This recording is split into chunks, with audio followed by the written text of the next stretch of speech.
Мистер Майкл, просыпайтесь. На пора начинать новый день. Блин, достали уже.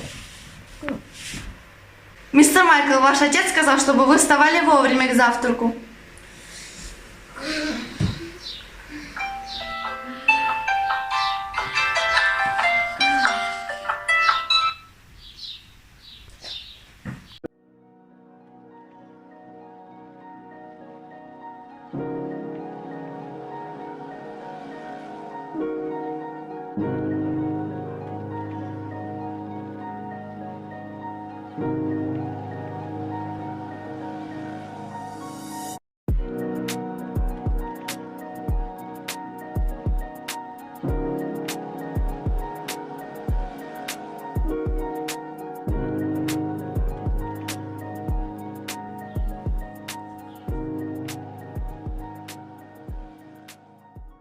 Ой, привет, Инеска. Привет.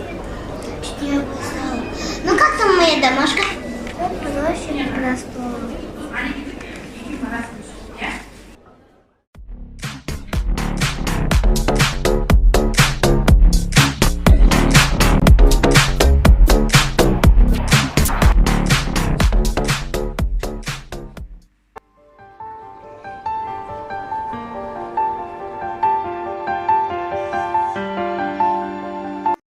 Ой, здравствуйте, дети. Хорошо, что все же на местах. Сейчас у нас очень много планов по урокам.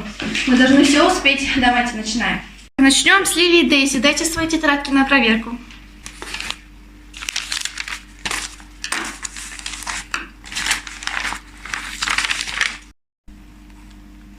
Дейзи, ты что, пытаешься меня надурить? Я же вижу, тут один в один, как у Лили, и даже почерк. Я не понимаю, вы хотите меня выставить дурой? Я же ваша учительница, я уже столько лет преподаю. Я же знаю, как люди друг у друга списывают. Что это за беспредел?